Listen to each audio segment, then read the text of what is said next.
Muchas gracias por acompañarnos. Hoy tenemos en este primer programa un invitado de lujo. Vamos a hablar de muchos temas relativos a los derechos humanos en México y para ello uno de los fundadores de la Comisión Mexicana de Derechos Humanos. Está con nosotros Salvador Abascal Carranza, quien no necesita mucha presentación, pero pues Salvador, muy bienvenido a esta serie de programas. Muchas gracias, René. Gracias.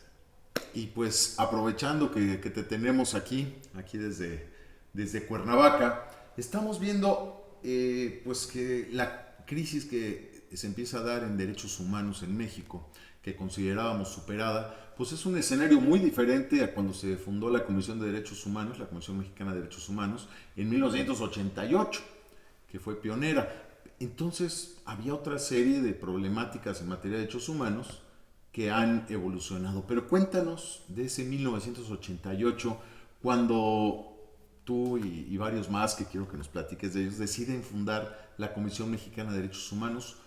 ¿Por qué surge la comisión? ¿Cuál es la necesidad que afronta? Bueno, es curioso, ¿no? Lo que voy a contar es realmente muy interesante, porque de hecho yo no era el invitado que había pensado don Ramón Sánchez Medal como fundador, como cofundador de la comisión. Quien era el invitado, que estaba en la mente de don Ramón y al cual le habló para invitarlo, era mi papá. Mi papá era entonces, y fue durante 25 años, director ahora de la Manía Cell, de la editorial Jus. Y mi papá estaba muy ocupado, pero le dijo a don Ramón. Don Ramón, por cierto, fue compañero de mi papá en la Libre Derecho. Por eso eran amigos. Y mi papá ya había publicado algunos libros en Jus. Es el antecedente, uno de los antecedentes, porque hay varios. Entonces le dice mi papá, estoy demasiado ocupado en la editorial. Entonces, pero mira, tengo un hijo que está explorando ese asunto de los derechos humanos. De hecho, ya escribió un libro en coautoría. Entonces, pues yo no puedo, pero ¿por qué no le hablas a él? Te le das su teléfono. Ya estaba yo casado, tenía 2 hijos, y me habló don Ramón, porque no me dijo nada mi papá de esa llamada, no, que fue sorpresivo. Me habló don Ramón porque mi papá le dio el teléfono. Me dijo don Salvador Acer Jr., qué gusto hablar Ramón Sánchez Medal. Yo lo conocía obviamente por referencia de mi papá. Y entonces me dice, Salvador, lo invito a mi casa. Sí, ¿qué dirección es? Pues estaba dispuesto, por supuesto, a don Ramón. ¿Quién recibe una llamada de don Ramón así tan directa? Entonces fui a su casa de Polanco y me dio rápidamente con su casa, porque era contigua a la casa de un amigo mío que yo frecuentaba allá. De hecho, que también tenemos alguna relación con la lucha desde entonces por los derechos humanos, sobre todo políticos. Y llegando a la casa de don Ramón, yo pensé que me invitaba a una sesión más formal de algunos amigos, y yo me encontré solo. Entonces, como que vi que era mucho más personal la relación que crea conmigo. Me dijo, mira, se trata de eso, me ha contado tu papá que tienes mucho interés y conocimiento de esos, cuéntame, de los derechos humanos. Le conté que estaba, de hecho, estudiando el doctorado en filosofía en Libero, y una de las materias optativas que yo tomé era justamente la filosofía y los derechos humanos como el origen de los derechos humanos desde el punto de vista natural, del naturalismo. Entonces dije, y escribí un libro, ya me contó tu papá, escribí un libro y sí, me interesa el asunto muchísimo porque vivimos una época en la que es necesario hablar ya de esos temas que son desconocidos. Me caes como anillo al dedo. Entonces te voy a invitar a una reunión en donde hay varios amigos, tu papá conoce a algunos, otros no, pues son amigos todos los que coinciden con nuestro pensamiento. Pero me gustaría antes plantearte el asunto, porque hazme las preguntas que quieras. Le dije, a ver, ¿cuál es su interés? ¿Por qué quiere fundar la fundación para la redundancia? Me dice, pues tú sabes, el antecedente de la explosión bancaria de López Portillo, fui el único que puso un amparo en contra de la expropiación. De la expropiación bancaria del 82. De López Portillo. Y me surgió la idea, pues si gané yo el amparo, contra todos los demás que quedaban asustados por lo que había hecho López Portillo, yo como abogado dije, tenemos instrumentos y es un derecho que yo ejercí. Entonces, de ahí me vino la idea, he estado dando vueltas por años desde la profesión hasta ahora y dándole vueltas de que era necesario fundar una fundación como esta, pero a ver, una comisión como esta. Pero a ver, tú dime, aparte del aspecto político que obviamente me impulsó a hacerlo, jurídico, político, electoral, etc., ¿qué más podemos poner? Pues obviamente está el tema de... Alguna vez va a llegar a México porque yo ya estaba estudiando el tema de Roe versus Wade, del aborto en Estados Unidos. Ajá. Obviamente lo estaba estudiando en el doctorado.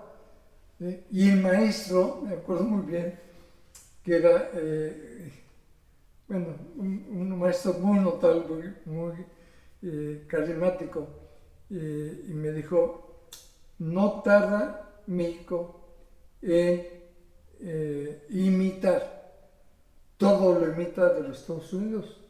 Entonces no tarda en México el tema del aborto y las consecuencias de eso. Entonces, era don Rafael Preciado Hernández, maestro en doctorado. Obviamente ya conozco la obra de don Rafael. Entonces, tenía razón. Dije, pues va a venir el tema de la vida, el tema de la libertad religiosa que tenemos no resuelto. No está resuelto el tema después de la que se hagan los arreglos del 29, no está resuelto. Claro, pues estaba todavía pendiente las reformas de Salinas. Estamos hablando de 1988. ¿Sí? Todavía faltaba. Faltaba al 92 cuando salí yo como diputado 12. Y entonces dice, bueno, pues eso es lo que yo quiero conocer de los fundadores, que otros intereses le ven y que otros aristas tiene el tema de los derechos humanos.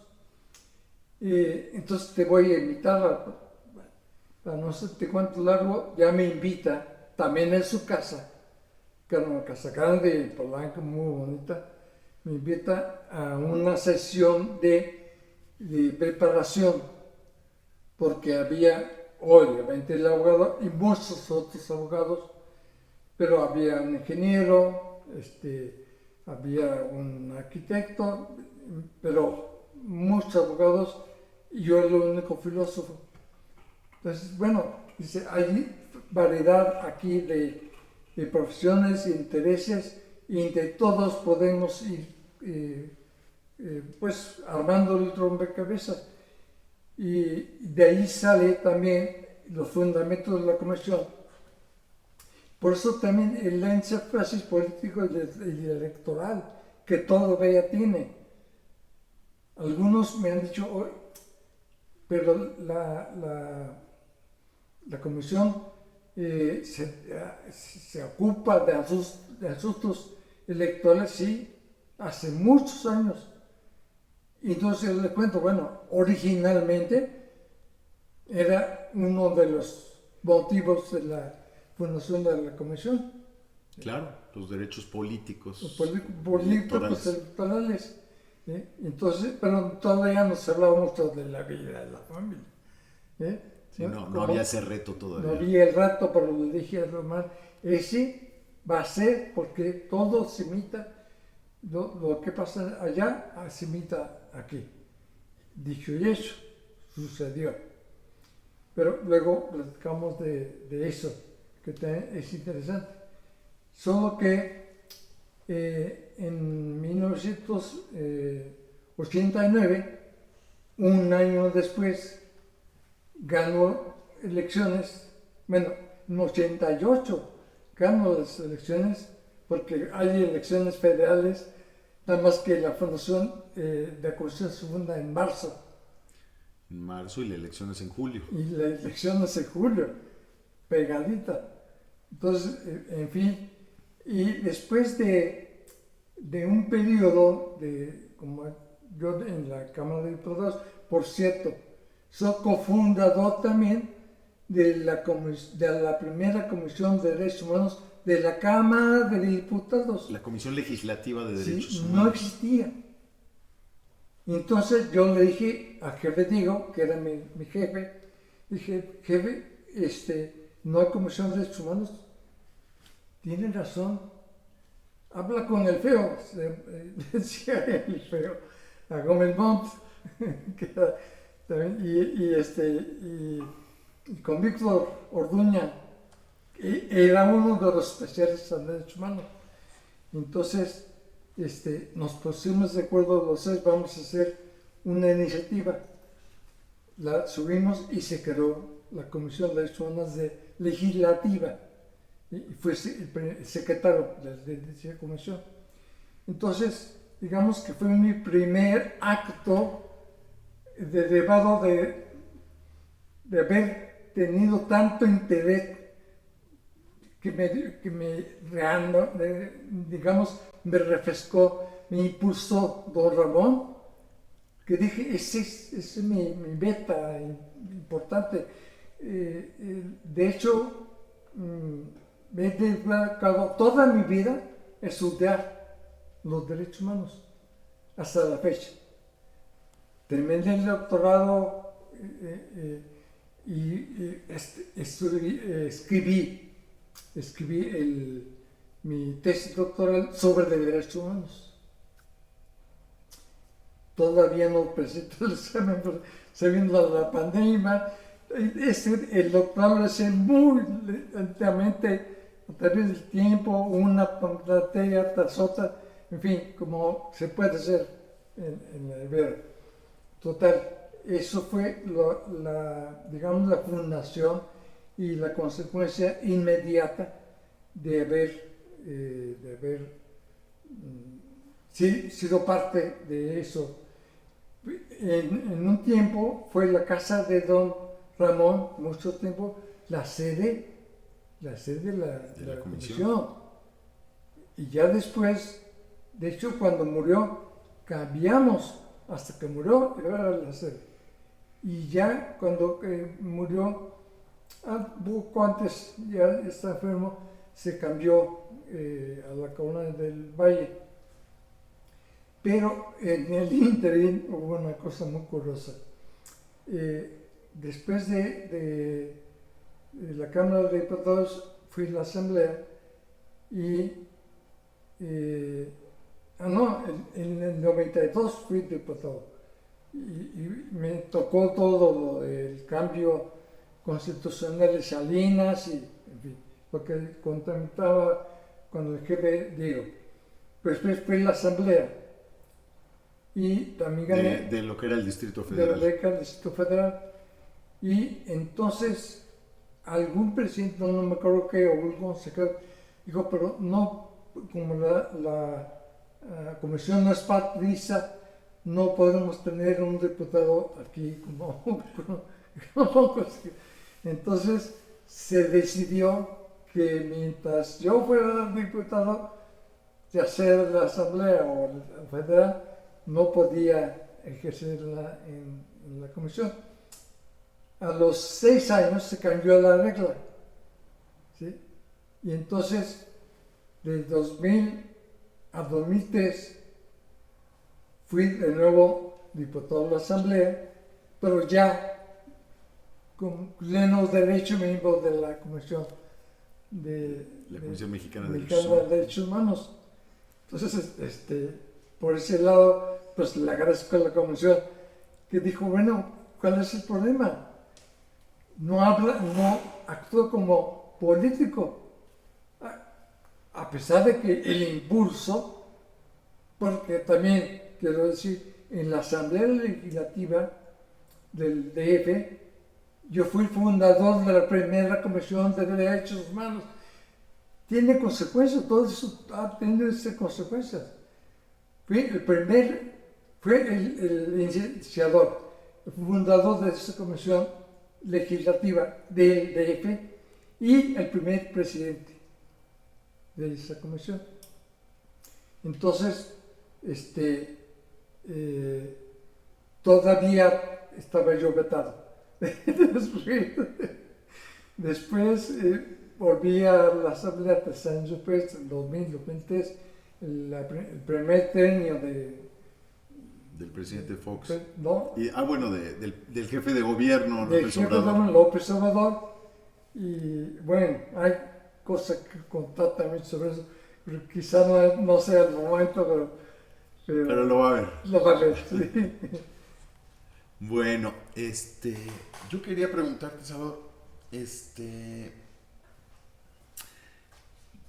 cuando llega el momento, volvemos al momento fundacional de la comisión, al día de hoy, pues obviamente se ha extendido y encontramos organismos de la sociedad civil, organismos gubernamentales, nacionales, transnacionales, regionales, en materia de derechos humanos, como que brotaron demasiado.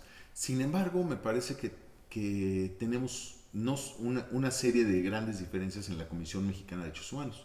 La primera de ellas, pues, ser pioneros, ¿no? O sea, tener la visión de decir, es un tema que se va a meter al mundo, hay que estar en él.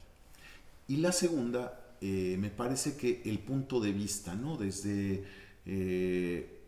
voy a hablar primero de ellos, ¿no? De todos los demás, que son una visión positivista, que es una visión de izquierda, que la quieren ver como un tema de izquierda, no humano, sino un tema ideológico.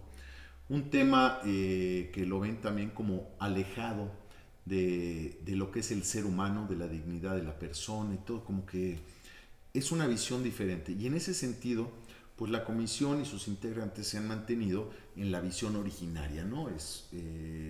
¿Me podrías hablar? Vamos a hablar un poquito, ahora sí, de que tu fuerte, ¿no? La filosofía en la cual se basa nuestra visión de los derechos humanos frente a todo lo demás que ha venido desde entonces, ¿no? Hay una anécdota muy interesante que debo contar. Después de fundada la comisión, me habla por teléfono Sergio Aguayo,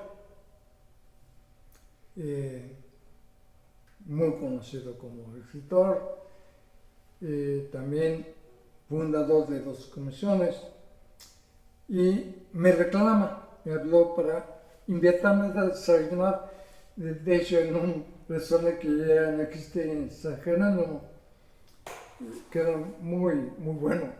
Y ahí nos vimos y platicamos ampliamente, casi toda la mañana nos llevamos platicando de derechos humanos, justamente de la diferencia enorme que había entre una y otra. Y primero me dijo, es que yo quería llamarle Comisión Mexicana de Derechos Humanos a lo que yo estoy fundando. Lástima, Margarito, llegaste tarde. Es la primera de la nuestra. No, es que mira que yo de todo, me enseñó unos papeles donde efectivamente uno de los nombres era Comisión Mexicana. Recuerda que se registra 3 relaciones exteriores y uno es el Estado, los estadounidenses. Entonces dije, es legal mi comisión. Entonces, no hay nada que discutir, podemos discutir de otros asuntos. ¿Cuál es tu visión de los derechos humanos y cuál es la mía? Me interesa mucho eso porque van a surgir como hongos después de las nuestras. Van a surgir, tienes razón. Y así pasó. Y así pasó. Y entonces me dice, no, mira, es que los derechos humanos tienen pues una vertiente histórica que fueron primero la Revolución Francesa, pues, antes inspirados por la Ilustración, tal. Dije, no, perdóname, pero no es así. Entonces, le di una clase de las que yo daba. Dije, mira, en primer lugar... Aunque no te hayas inscrito en mi clase, estaba de cortesía. Mira, le dije, en primer lugar, la Revolución Francesa ni inventó los derechos humanos, tampoco es la primera que dibuja los derechos políticos y sociales, primera generación, no es cierto. Eso que la primera, segunda, estamos en la tercera. No es cierto. Pero ¿cómo si es la literatura que ya empieza a surgir? No has leído mi libro. Yo escribí antes que tú un libro en el 81 sobre derechos humanos. Léelo. De hecho, en el portafolio todos cargaban con portafolio muy voluminoso. Aquí está, léelo, mira. Nuestra comisión, nosotros, los que pensamos que los derechos humanos nacen con el ser humano, que son inherentes al ser humano, no nacen por una revolución. De hecho, a ver, dime una cosa, son universales los derechos del hombre, del ciudadano, del citoyen que dicen los franceses, celebran todo, de droits humains. No son derechos humanos. Porque, fíjate qué curioso, lo fueron a ver a Saint-Just, el jefe de los diputados de izquierda, de los jacobinos, lo fue a ver 2 mujeres que no se conocían, Madame Roland y Olympe de Gouges. Madame Roland va a verlo, hace cita con él, y dice, señora, ¿qué es aquí? Pues vengo a reclamarle porque los derechos humanos que usted dice que son universales no lo son. Ella misma lo dice y está en la literatura. Que lo puedes ver. Y le dice, ¿pero por qué, señora? Primero, porque le quiero preguntar si son los derechos del hombre, del ciudadano, ¿qué quiere decir del hombre, del ciudadano? Y no es la mujer, no tú contemplas a la mujer, es el hombre varón. Dice, sí señora, es el varón dicho por San Just. No se equivoque, porque ustedes no producen nada. Nada para el Estado. De hecho, La izquierda feminista. ¿sí? De hecho, fíjate, los ciudadanos no son todos. Los habitantes de Francia no son todos. Solamente los que producen son ciudadanos. Los niños, los jóvenes y los que ya dejan de producir, de contribuir a la hacienda pública, no son ciudadanos. Solamente ellos cuentan los que contribuyen al Estado. Digo, esos son derechos. No. Entonces, no son derechos humanos. ¿No? Entonces, hay una discusión muy sabrosa entre ellos lo que está en los libros de historia, de la verdadera historia de los derechos humanos. Segundo capítulo. Otra mujer que no conoce a Madame Roland, que se llama Olimpia de Gouges, también hace cita con Saint-Just, el jefe de los diputados de izquierda, Los jacobinos. los jacobinos, que son de izquierda porque se sentaban a la izquierda de la Asamblea Nacional Francesa, de la Diputación. Entonces, ella sin conocer que había ido Madame Roland, va con el mismo reclamo. Oiga, pero directamente con Saint-Just, ustedes no están incluyendo a las mujeres. Hay un libro que no está traducido al español, que es Roland de Guiche,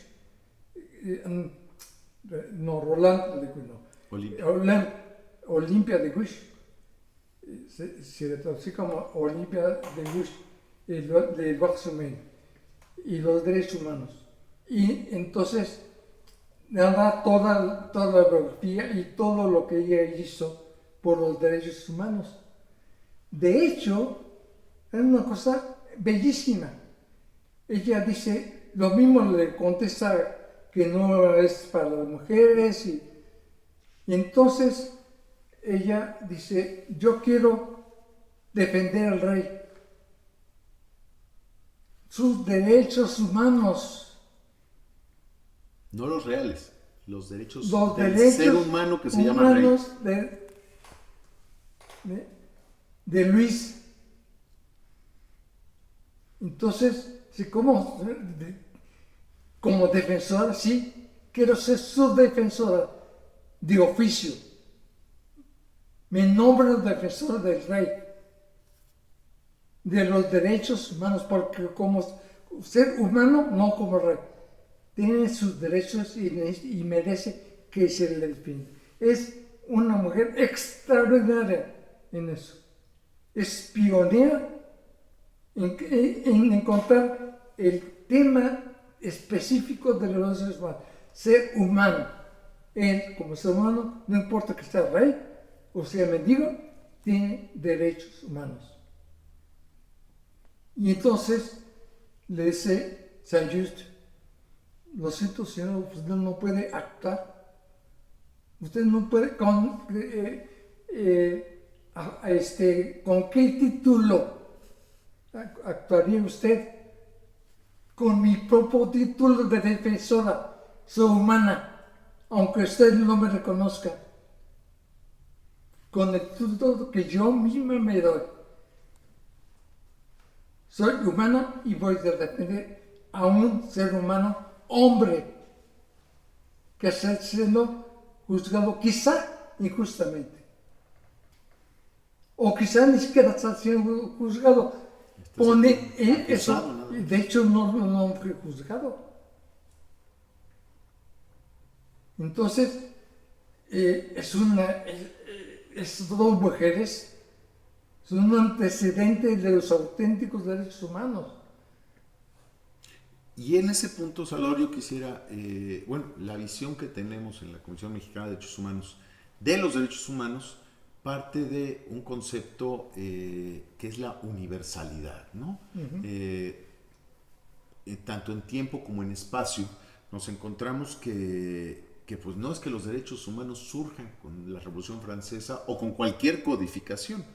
Están ahí desde que se reconoce la dignidad de la persona. Y esto empieza, bueno, claramente se nota cuando comienza el cristianismo, ¿no? Y quizá en alguna otra cultura o civilización, pero se empieza a hablar de la dignidad de la persona. Y entonces viene también el tiempo, la temporalidad, ¿no? ¿Desde cuándo hasta cuándo? ¿Cuándo somos humanos? Hay momentos como hoy mismo, pues está muy evidente que los que estamos aquí somos humanos. ¿Cuándo empieza y cuándo termina, ¿no? El principio temporal, ahorita si quieres profundizamos, y luego el espacial, ¿no? Porque hoy todavía, siglo XXI, tenemos países donde aquí estos sí y estos no. Estos derechos sí y estos derechos no. Y no hablo nada más de los políticos sociales, ¿no? De elecciones, democracia, sino estoy hablando de libertades básicas, libertad de expresión, libertad de tránsito, libertad religiosa. Hoy tenemos todavía el Partido Comunista Chino violándolos todos, tenemos aquí junto a Cuba violándolos todo, Venezuela, y estamos viendo incluso en la civilización occidental, ¿no? Europa, Norteamérica, Latinoamérica, estamos viendo también esa tentación de violar constantemente estos derechos humanos, ¿no? La cultura de la cancelación, la cultura de la muerte, una serie de cuestiones de que nos habla de que la universalidad de derechos humanos es un punto de partida para entenderlos y para defenderlos, ¿no? Entonces, en este punto de la universalidad de los derechos humanos, pues que ha sido un punto que tiene la comisión desde su concepción, desde su visualización, y esperamos que se mantenga pues durante todo este camino y hasta y para el futuro. ¿Qué nos puedes contar de este concepto de la universalidad de los derechos humanos? Mira, hay un tema que ha sido poco explorado, incluso por quienes piensan como nosotros y piensan en los auténticos derechos humanos. Poco se ha escrito sobre ese tema que te voy a contar. Es el verdadero nacimiento de la expresión de los derechos humanos. Expresión ya, digamos, puesta, digamos, en piedra, como decía antiguamente, escribirlo en piedra, lo que no puede moverse más, que es lo que pasa en España cuando la acción del rey Carlos V, cuando acá, en América, especialmente en México, en la Nueva España, hay un fraile que manda una serie de documentos supuestamente violatorios de los derechos humanos al rey de España. Entonces, Carlos V los llama y dice: suspéndase todo, suspéndase la conquista, suspéndase incluso la evangelización. Vamos a ver de qué se trata lo que tal este fraile. Entonces, empieza un juicio. Él y varios juristas, bueno, él no interviene, pero varios juristas defienden a España, y otros juristas, convocados todos por el rey en Salamanca, defienden a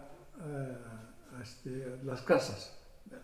Fray Bartolomé de las Casas. Bartolomé de las Casas. Y se da una cosa bellísima, porque entonces el rey dice, incluso los lugares no conquistados todavía, porque la conquista de varios siglos, y deténgase. Ningún rey había hecho eso, nadie en la historia jamás por una cosa tan importante había hecho algo tan importante como eso. Deténgase la conquista. Mientras aquí discutimos en Valladolid. En Valladolid. Que se sigue llamando Valladolid. Sí, que se llamando Valladolid. Y durante más de un año se suspende y demuestran los partidarios del rey que hay muchas mentiras en lo que dice, porque en ese año vienen a la Nueva España visitadores especiales para ver si es cierto, y también a las islas, hay islas que no existirían actualmente. Cuba, por ejemplo, la Española, según la narración de las casas, se hubiera exterminado. No habría ni mambos ni españoles. No había población suficiente, ¿sí?, como la que narra ahí Bartolomé. Entonces, de todos modos, lo más importante es que el rey suspende una conquista que está en proceso para ver si están violándose los derechos de los conquistados. Ciertamente es que violaron derechos por algunos atavilados conquistadores, como aquel, Guzmán, ¿cómo se llama? Nuño de Guzmán. Nuño de Guzmán. Fue terrible. Sí, terrible, que mata calzones en Michoacán. Bueno, pero sí, hay violaciones, pero generalmente los fares, sobre todo, van civilizando a los pueblos. Y el punto es que estas personas, como todos los delincuentes, contradicen las instrucciones explícitas de la corona, las leyes de India, todo. O sea, hay que ver que era una excepción y una contradicción a las leyes, que no era la ley de la corona la que causaba esto, sino eran las que lo desobedecían. Pero bueno, llegamos al 1542. Sí, y entonces, bueno, finalmente suspende la corona, suspende el juicio de Valladolid y dice, sígase después los visores que llegan a España dan noticias diferentes a lo que narra de las casas. Entonces dice, sígase la conquista. ¿Sí? Pero no ha habido ningún rey, príncipe, alguien poderoso que haya suspendido una conquista por proteger los derechos humanos de los conquistados. Exactamente, o sea, tratando de ponerse, es decir, quizá estamos haciendo algo mal, suspendámoslo porque quizá lo estamos haciendo mal, vamos a suspender todo y vamos a ver si estamos haciendo bien o mal, ¿no? Y por supuesto, pues está claro que continuó la conquista y la evangelización y tuvimos ahí juristas importantísimos, ¿no? Francisco de Vitoria, y una serie de personajes que llevan a la elaboración de estas nuevas leyes de Indias, ¿no? Que nos regieron aquí hasta... Justamente es eso. Vitoria y todos los dominicos de Salamanca se ponen a trabajar. No conocían la Nueva España. Sin embargo, ellos declaran que ante las dudas que sean racionales o no los indios, ellos sí declaran. Pero sí son humanos y tienen alma inmortal, por lo tanto deben ser respetados como seres humanos. Sí, es donde el concepto de súbdito, ¿no? De que uno lo tiene en este momento moderno, ¿no? De decir, el súbdito es el que obedece. No, el súbdito es el que es cuidado por el Estado, por la corona, por el monarca, ¿no? Entonces se vuelven súbditos del rey, Sí. por lo tanto el rey tiene la obligación de cuidarlos, ¿no? Claro. No solo a los que vienen de España, sino a los que están en los territorios que pasan a formar parte del Imperio Español. Entonces, la responsabilidad del rey en sus actuar, en sus órdenes, en sus delegaciones, en sus ejércitos es cuídenme a esas personas porque son mis súbditos, ¿no? Es esta visión que cambia pues la visión universal del ser humano, ¿no? De O sea, cambiar radicalmente. esté donde esté el ser humano, esté en los nuevos continentes de las Indias, luego América o esté ahí Oceanía, en o Oceanía, entonces, los seres humanos tienen derechos. ¿Por qué? Porque son seres humanos, ¿no? Esa universalidad, ¿no?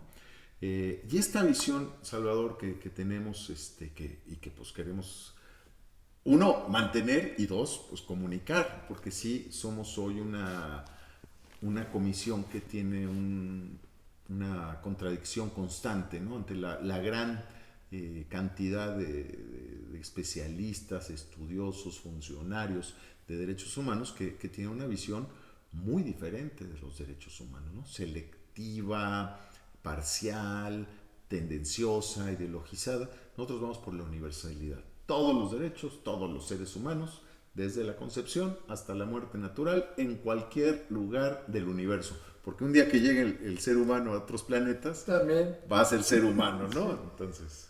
Sí, sí. De hecho, un concepto de lo que acabas de hablar de la universalidad.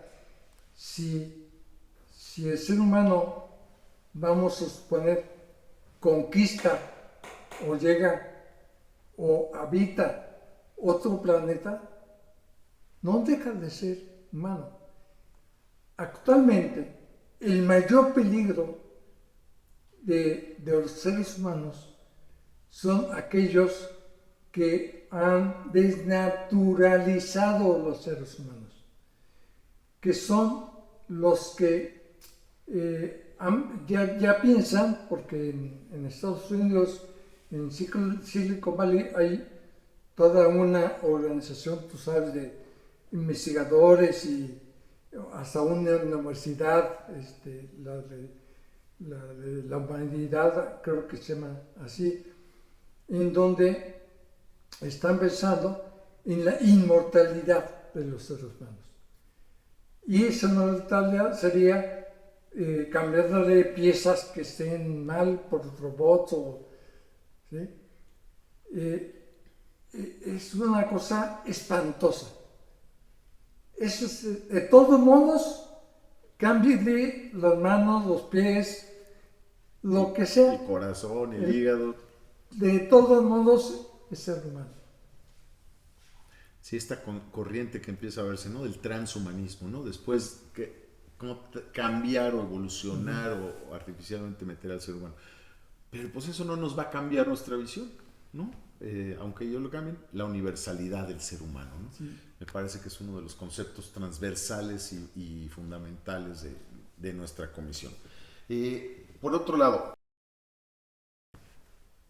llegando y volviendo a hablar de tu biografía personal y de la comisión, al día de hoy, que estamos a mediados del 2022, ¿qué es para ti la Comisión Mexicana de Derechos Humanos? Mira, para mí es como uno de los hijos predilectos. Es como un hijo, porque yo la vi nacer, yo la vi crecer, un tiempo de la adolescencia no se veía, y después me llamaron de nuevo cuando dijeron que no era incompatible, y seguí. Es de veras como un hijo intelectual, porque además cuando don Ramón, que era un hombre extraordinariamente inteligente, pero generoso intelectualmente. ¿Cómo escuchaba? Hasta uno mismo se pone nervioso porque tenía una capacidad de escuchar, de decir, uno, estoy diciendo algo mal, quizá a don Ramón, ¿sí? Entonces, esa capacidad que tenían de escucha y de complementar su visión con lo que uno había dicho. Por ejemplo, decir, no, la comisión no solamente debe ser, según mi criterio, no debería ser solamente esto, esos derechos, que fue lo que me preguntó al principio, sino abarcar todos los derechos humanos. Sin embargo, como son muchos, entonces debemos centrarnos en los más importantes. Entonces, por ejemplo, el derecho de tránsito, pues no es, en México no hay problema, ¿eh? No hay En problema ese momento. en ese momento. Que son de derechos humanos fundamentales. ¿Sí? Por eso no había derecho de tránsito en la Unión Soviética. Sí. Hoy mismo la violación de derecho al tránsito en varios estados de nuestro país, en las que el Estado no garantiza nuestro derecho al tránsito. Claro, ¿no? claro, así es. Entonces, bueno, vamos a centrarnos en algunos derechos. Entonces, yo le dije, ven por lo que yo sé, por lo que he estudiado y por lo que estoy actualmente estudiando, veo que se van a venir esas necesidades. Ya te contaba del aborto de Estados Unidos y todavía no se hablaba mucho de la eutanasia, pero ya empezaba también a pergeñarse el tema de la eutanasia. Entonces me dijo, bueno, eso es lo que la comisión debe ser. Centrémonos en eso. Sí, los derechos políticos, electorales, todo eso que yo he empezado a hacer. Sin embargo, pues hay otras cosas que van a ser requeridas por la gente que está llamando a la comisión. Eso me dijo en la primera plática a solas. Y me di cuenta que sí, que efectivamente,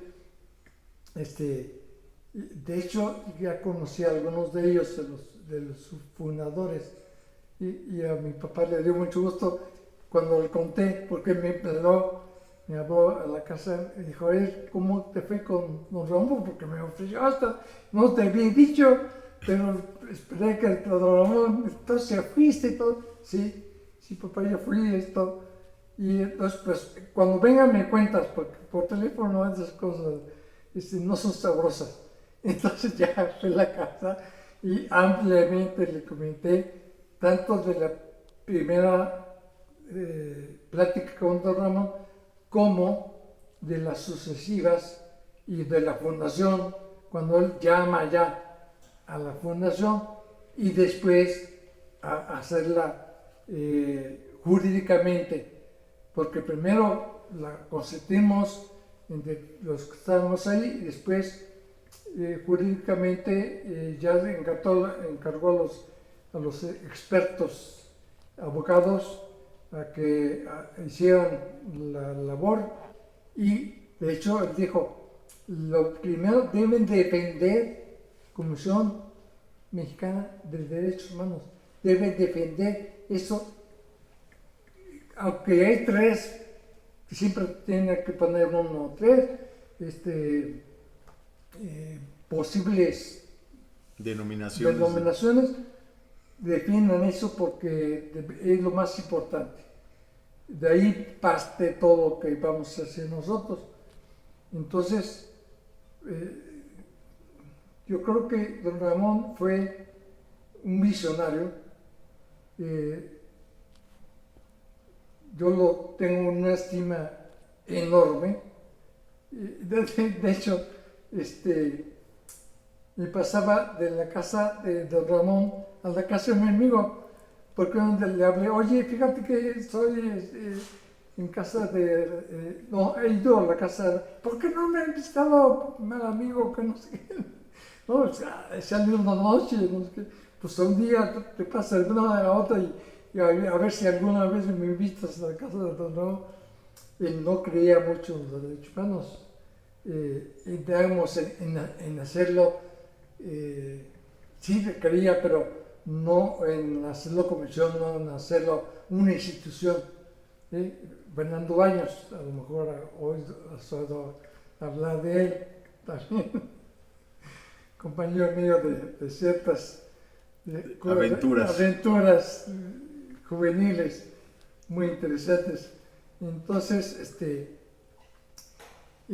yo creo que esa primera parte de la fundación fue lo que más me emocionó. Estaba yo consciente de que estaba haciendo algo histórico. Por eso lo repito, es como un hijo. Claro. Y muy querido.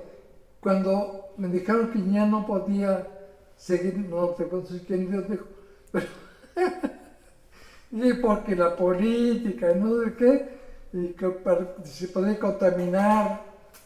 Y entonces, bueno, yo tengo que obedecer de modo. ¿Sí? Entonces me dice, cuando dejes la Cámara, puedes regresar.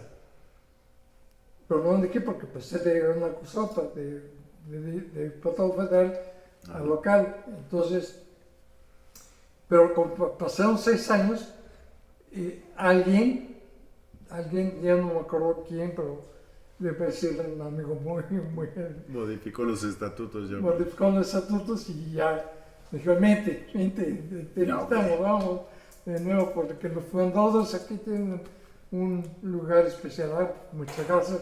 Y ya regresé con todos los derechos. Oye, Salvador, entonces tú fundaste la Comisión Mexicana de Derechos Humanos, la Comisión Legislativa Federal de Derechos Humanos y la Comisión del Distrito Federal de Derechos Humanos. Así es. Entonces te aventaste la fundación de 3 comisiones de derechos humanos.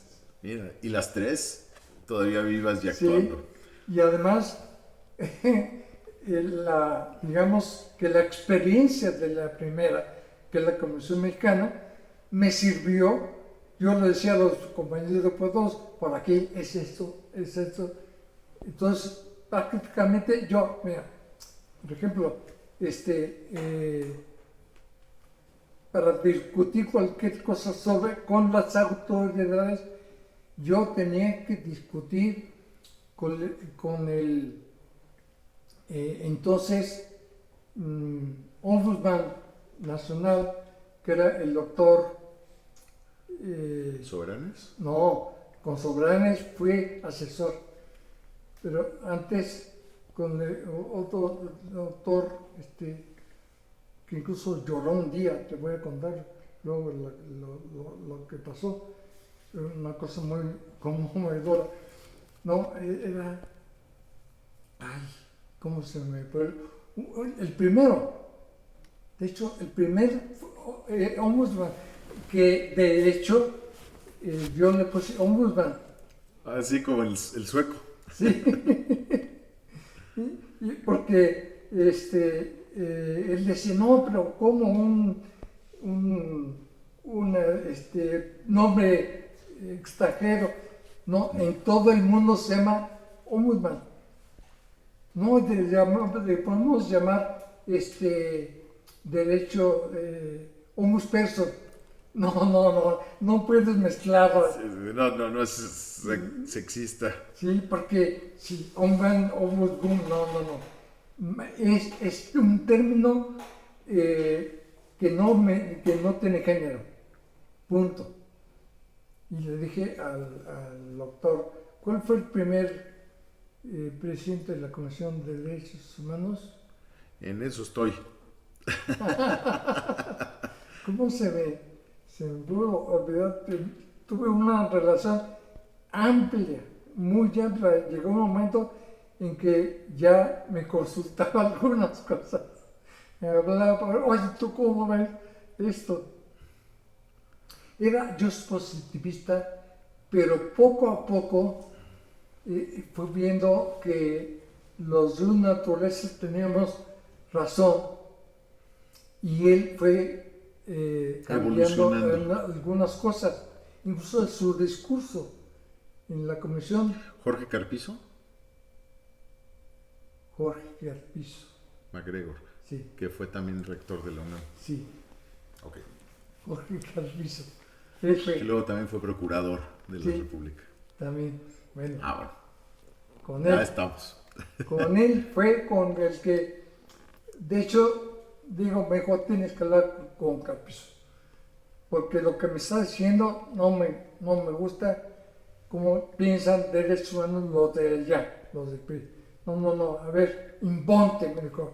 Ya es como digo. Entonces, fui a hablar con él varias veces. La primera vez para presentarme, secretario de la Comisión de Derechos Humanos recién formada, pero tenemos que llenarla de carnita. ¿Sí? Entonces, porque era en una comisión adscrita a la Secretaría de Gobernación. Claro. Adscrita. Y dice, oye, le dije, la iglesia manda del Lutero. Entonces me dice, ¿usted me está haciendo Lutero? Bueno. A lo mejor. Y llegó un momento en que aceptó muchas cosas. A veces me hablaba solamente para platicar. Ya cuando estaba concentrado en la comisión fuera de la Secretaría de Gobernación. Porque de hecho luchamos mucho, Diego, yo, Fue Gómez Montt, Víctor Duña, Felipe Calderón, era un trabuco aquella legislatura. Estaba también el que fue presidente del Mediocamito, como Luis Felipe. Luis Felipe Bravo. ¿La legislatura del 88 al 91, la federal? No, la legislatura del 88 al 92. Al 92, 88 al 92. Ahí estaba también, pues, el que después fue presidente de la República, Vicente Fox. Sí. Estaba José Luis Luege. Vamos a una bancada muy interesante. No. Impresionante. Entonces, Carpizo de nuevo dijo, a ver cómo está la cosa, y se dio a que la comisión tuviera los objetivos que originalmente nosotros le pusimos. Porque finalmente llegó un momento en que me dijo, a ver, tráigame el documento, cómo debe quedar este artículo y esto. Entonces nos ponemos los tres mosqueteros, le llamamos Montt, Víctor y yo, a escribir, a llevarle el documento y se lo llevó. Aquí está. Así debe quedar. Bueno, me parecía, sí, está aceptable. Bueno, y vamos a la Secretaría de Gobernación primero. Y después ya que fue Ombudsman, ya íbamos a la comisión, pero constantemente. De hecho, cuando él dijo que no se podía cambiar la ley, dije sí se puede cambiar, y hablamos, yo hablé con Fernando, el coordinador del PRI, ¿cómo se fue? Lo tenía aquí, era el coordinador del PRI, Ortiz Arana, hablé con él y le dije del cambio de la denominación de la comisión, de la adscripción, como la dirección manda del Lutero. Entonces hablamos largamente me maestro Fernando Ortiz Serrana, y entonces me dijo, está bien, déjame convencer a mis diputados y va a pasar.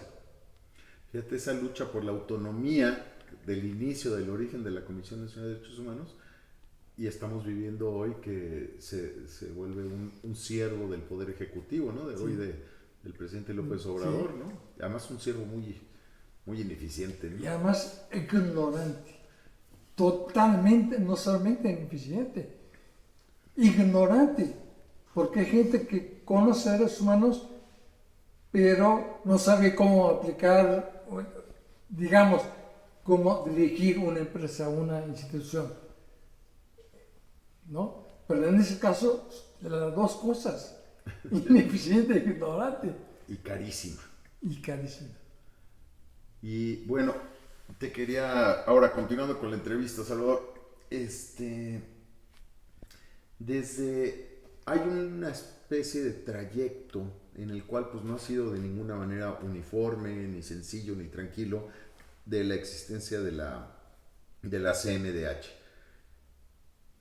Partimos de lo que nos has comentado, ¿no? De que pues inicia también, pues había una necesidad en ese momento, o uno, de que se conociera los derechos humanos, su defensa, su promoción, ¿no? Pero también en ese momento los derechos político-electorales pues eran un sueño para México, ¿no? Poco a poco los fuimos conquistando como sociedad. Después pues no teníamos en ese momento temas, como tú decías, de la libertad de tránsito, ¿no? Pero tampoco teníamos el de la defensa de la vida, que llegó después, ¿no? Con la izquierda, ¿no? La ley Robles, y luego el aborto con Marcelo Ebrard, y luego, o sea, es una lucha que poco a poco se ha ido incrementando. Y había varios temas que se consideraban como superados o ya totalmente fuera de discusión, y que hoy, 2022, empezamos a voltear a ver y decir, ah, caray, los derechos humanos uno no se puede descuidar porque los empiezan a violentar, ¿no? El Estado, la ausencia del Estado, el crimen organizado, otros países. Entonces empieza a haber una cuestión de que hoy, en materia de derechos humanos, la Comisión y el país empieza a ver muchos frentes de ataque a estos derechos a la persona y al ser humano. En este trayecto, cuéntanos más o menos cómo estuvo estas curvas, subidas y bajadas en materia de la defensa de cierto, o digamos, la focalización en la defensa de ciertos derechos humanos. Mira, yo creo que tenemos que partir precisamente quien tiene la responsabilidad oficial, nacional, de la defensa de los derechos humanos, que es la Comisión Nacional de los Derechos Humanos. En la parte inicial ya la comenté, me dio mucho gusto poder influir y estar presente ahí en ese asunto. Por cierto, yo tenía que me mandaba, antes de que pasara a la comisión independiente, me mandaba Carpizo al Palacio Nacional a hablar con un disque pariente mío, el día decía que era pariente mío, Abascal. Entonces le dije, oye, no puede ser un Abascal que no sepa de derechos humanos, no sepa de esto, y esto es, no, tiene razón, pero de eso no sé mucho. Entonces, explícame. Entonces, al que me mandó, digamos, Carpizo, que supuestamente sabía del tema, pues no sabía, yo le preguntaba, no sé, lo había engañado, porque era el asesor del presidente sobre derechos humanos. Ah, caray. Valdés Abascal, se llama Ramón Valdés Abascal. Abascal es el segundo apellido. Entonces, me acuerdo que esos primeros años fueron de consolidación de la comisión. primero con Carpizo ya una vez un poco conquistado, porque un día le dije, bueno, como abogado, porque llegó un momento que me dijo, me detuve, como abogado eres muy bueno, pero no todos los abogados saben de derechos humanos. Déjame ayudarte. Yo soy filósofo y mi doctorado efectivamente es sobre derechos humanos. Entonces, perdóname, déjame, no. Fue cuando empezó a cambiar un poco eso. Entonces, cuando me manda con Baltasar Pascal, digo, no sabe. Volví con no sabe. Pues enséñale, porque no sabe. Entonces, realmente fue una labor interesantísima porque el darle clases, digamos, al alto funcionario del gobierno federal, él despachaba en Palacio Nacional. Entonces ahí nos estábamos y yo le platicaba y le decía, mira esto. Y lo convertí en un naturalista completo. ¿Sí? Que es el que asesoraba al entonces presidente Salinas de Gortari. Sí, así es. Entonces, pues, es una de cosas muy interesantes de lo que fue la primera convención. Después, te digo, perdí de vista la convención mexicana, pero yo seguí trabajando En la materia. La materia, obviamente, en lo mío, lo que yo, lo que me gustaba y lo que me encantaba, que eran esos temas. Y obviamente yo conocía, porque te digo, siempre hasta la fecha, libro que sale, por ejemplo, en Francia, de Public, que acaba de salir un libro hermoso que se llama Les droits humains. El derecho soy yo. Excelente.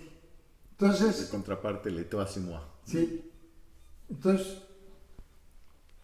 lo pedí, tardó un tiempo, pero lo he devorado, es actualísimo, porque obviamente habla del aborto, de la,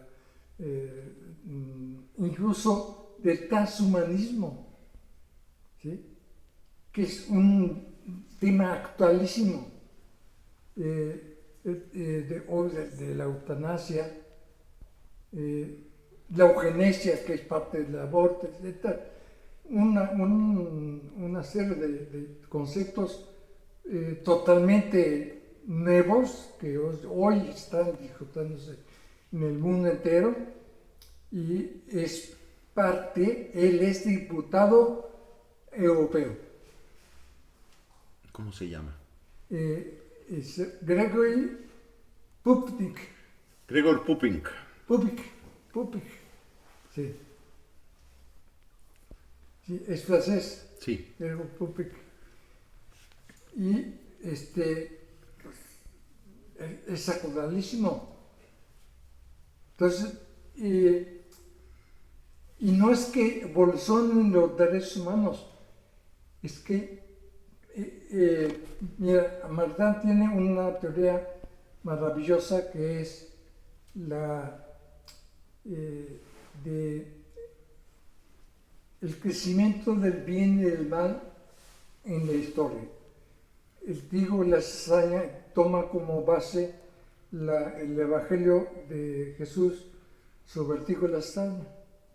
Entonces ya nos dijo él muy claramente, el trigo y la cizaña crecen al mismo tiempo. No hay que acabar con la cizaña, no vaya a hacer que se vaya parte del trigo, porque están entremezclados. Entonces, tiene en su filosofía de historia, Maritain tiene una serie de reflexiones muy interesantes sobre eso. Dice, bueno, es que los derechos humanos no pueden aumentarse, no hay nuevos derechos humanos. ¿Sí? Eso que surgen nuevos derechos, no existe, ¿sí? Por esto y esto, esto. Entonces, ese tipo de conceptos trasladados a lo que hacemos los que nos dedicamos a eso, dejan al desconcertar al enemigo. He tenido muchas discusiones en las materias con muchos diputados, porque he sido 3 veces en la Asamblea y una de diputado federal. Entonces he tenido 12 años de debate. De debate, muy interesante. Y he visto cómo primero fueron como habiéndose como admirado los derechos humanos de amor de roto, porque por un lado veía la admiración de los que piensan como nosotros, de naturaleza, pero no bien formados todavía en eso, pero con deseo de formarse, ¿sí? En la comisión, por ejemplo, hay todavía quien me llama, oye, y me recomiendas un libro sobre eso, ¿no? Y entonces, y por otro lado, la batalla de los antiderechos. Son antiderechos, que inventan derechos como hongos, ¿sí? Que salen de repente en un jardín. Sí, el derecho al amor, Sí. El derecho a cosas así muy abstractas y Sí. locas, ¿no? Entonces, la primera parte de la comisión, digamos, hasta después de Carpizo lo hizo bien ya, finalmente, porque estuvo asesorado, digamos. Se dejó asesorar. Se dejó asesorar. Hasta ser soberanes, ¿no? Todavía después de soberanes. ¿Quién estuvo después de soberanes? ¿No fue Luis Raúl? No. Luis Raúl, amigo mío hasta la fecha. Con Raúl me llevé muy bien porque era parte del equipo de soberanes. Yo fui asesor de soberanes, tenía mucho que ver con Raúl en esa asesoría. Y creo que con Raúl empezó a bajar. Yo pensaba, bueno, si sigue así la comisión, si tenemos comisión para rato y los derechos humanos están bien protegidos y te acuerdas de incluso no sé, no me acuerdo si fue Raúl o Soberanes el que metió un recurso a la Corte sobre el derecho al aborto. Fue la Comisión Nacional y, en época de Felipe Calderón, fue porque Felipe le pidió al procurador de la República que metiera un recurso a la Corte y también, obviamente, la Comisión Nacional de Derechos Humanos con soberanes, que era soberanes entonces, de hecho, la Comisión Nacional está subiendo y nosotros en la Comisión Mexicana sigamos los pasos muy cerca de la Comisión Nacional y tenemos relación con los ministros de la Corte y los, digamos, los consejeros de la Comisión. De hecho, no solamente fue digamos, parte de la Secretaría de Gobernación, nuestra amiga que fue presidente Gena, sino que también fue consejera de la Comisión Nacional de Derechos Humanos. Entonces, yo pensaba que con respondiendo a tu pregunta, que de allí en adelante, pues iba a fortalecerse más y más el naturalismo en México, que los enemigos del naturalismo que estaban furiosos por los presidentes que estaban subiendo desde Carpizo, porque no le gustaba tampoco Carpizo a los pacifistas. Entonces, yo pensaba que iba a crecer, digamos, la influencia de la Comisión y la difusión de los derechos humanos, que es lo más importante.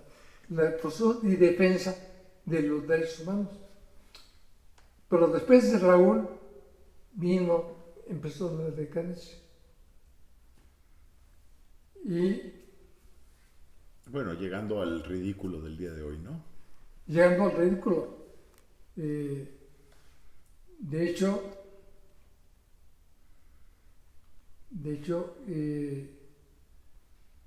yo tengo parte de culpa.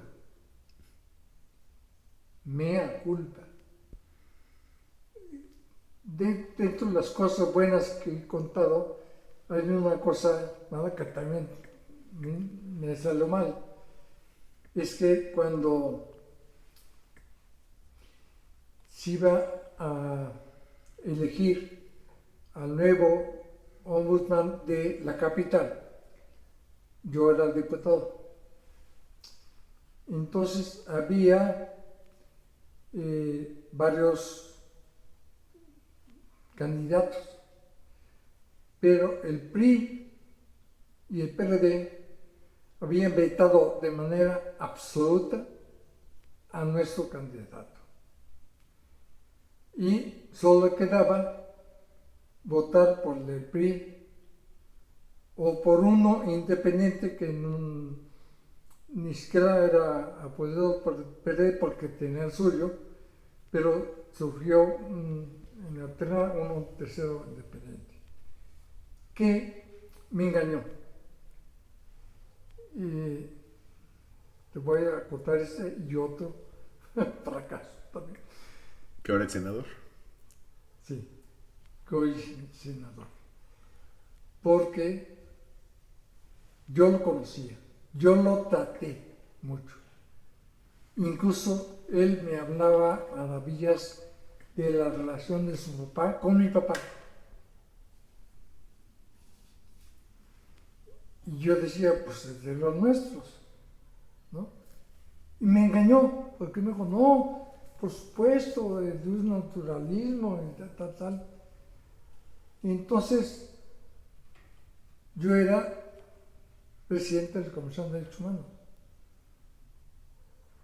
Y como presidente, pues obviamente, siempre, un presidente inclina o trata de inclinar el voto pues hacia el más indicado, claro. Sí, y lamentablemente lo incliné hacia este señor que ha salido Fichita. una ficha.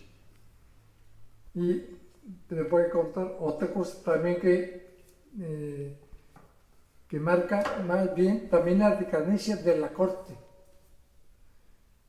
Después de Mariano Azuela, de tocar Salvador Aguirre, Agnano y demás, vinieron unas fichitas también terribles. Sí, entonces, entre ignorantes y torpes. Sí, y mala fe. Y malos. Y malas personas. Un día estaba platicándose en la comisión sobre el tema, obviamente, también del aborto. Y estaban los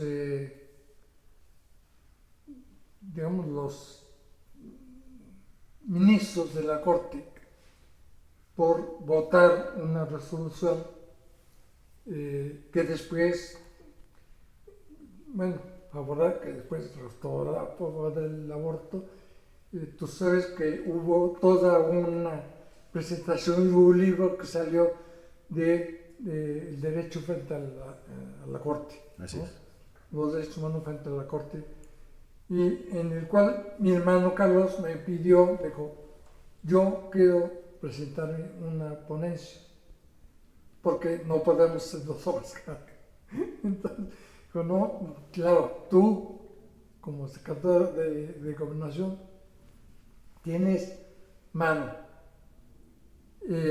Pero antes de eso, queremos visitar a los ministros. Y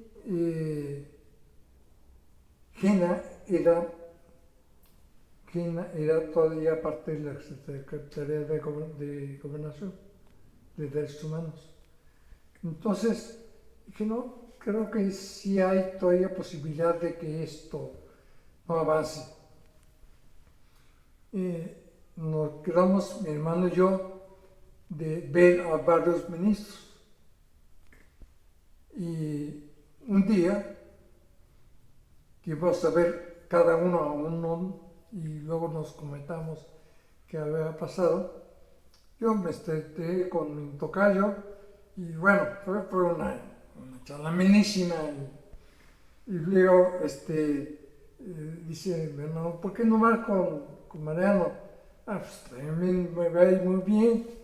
Dice, déjame lo difícil porque yo tengo un peso más especial, por supuesto, pues más tú. Y entonces yo fui con Mariano Azuela y también fue de lujo aquello. Y saliendo de la corte, los dos coincidimos en la camioneta de mi hermano y estaba muy cabizbajo. Y le dije, ¿te fue mal, verdad? Sí. Hay gente que traiciona. Porque yo voté a favor de Fernando y él me acaba de traicionar. Fernando Franco. El ministro. Él no era nadie. Yo lo conocí en la oficina de mi hermano. Cuando no era secretario de Gobernación, sino mi hermano era el director o CEO, dirían ahora, de la Afianzadora de Insurgentes. Y yo lo conocí ahí. Era amigo de mi hermano. Parece que tienen que engañar, ¿no? También el ministro También, Lelo, ¿no? El ministro Lelo, Saldívar, Lelo, también él engañó al propio también Felipe Calderón y hoy es un activista del aborto, de la ideología de género y todo. Pues parece que para llegar tienen que engañar. Tienen que engañar, sí. Sí, también él. Entonces, él dijo, ¿te fue mal, verdad? Me dice, sí.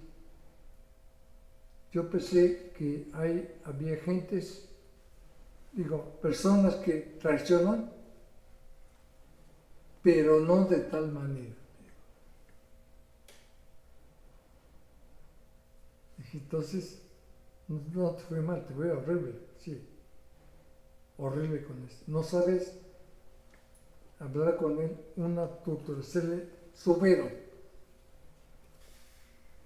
Como si él hubiera llegado por sus méritos. me tuve que morder la lengua, dice, hermano, para no decirle, tú estás ahí por mí. Él lo propuso. Él habló con el líder del Senado. Le dijo, este es bueno para la corte. Y mira, y ahí sigue. Ahí sigue. Y ahí sigue. Ay, Salvador, pues ha sido un deleite estar aquí escuchándote, ver todo lo que te tenemos que aprender. Intentamos que este mensaje lleve a las nuevas generaciones, ¿no? A los jóvenes. y la pregunta que te quiero hacer, ¿qué mensaje le darías a estos jóvenes que tienen, que nacieron ya en otro México, en otro mundo, relativo a nuestro tema, el tema de los derechos humanos? ¿Qué mensaje les podemos dar? Mira, el mensaje más importante que les debo dar, no que les puedo, que les debo dar, es una obligación moral, es primero que distingan, que aprendan a distinguir muy bien lo que son los derechos humanos auténticos, los verdaderos, y los inventados. Hoy surgen derechos humanos de debajo de las piedras, como hongos en un jardín. Hay derecho de todo y los deberes no aparecen por ningún lado. Tal parece que vivimos en un mundo fantástico de puros derechos sin deberes. ¿Por qué es esto? Porque justamente esos derechos han suplido los deberes, han borrado a los deberes. No hay tal derecho al aborto, como no hay tal derecho a matar a un niño en ninguna edad, en ninguna edad. Y hablan con una tranquilidad enorme los supuestos defensores de los derechos humanos del derecho a matar niños inocentes, el más inocente de los niños. Simplemente en Estados Unidos, en esos casi 50 años que hubiera cumplido afortunadamente el debate, el juicio Roe contra Wade, que aprobó el aborto en toda la Unión Americana como derecho, se mataron 63 millones de seres humanos. Imaginemos de los 63 millones, ¿cuántos hubieran sido unos genios que nos hubieran dado soluciones a muchas cosas? Científicos, filósofos, artistas, o simplemente gente que hubiera trabajado y hecho bien a la sociedad por el simple hecho de ser humano, de hacer más humana la sociedad. La sociedad, después de esos 63 millones de niños muertos, no es más humana, es menos humana 63 millones de veces.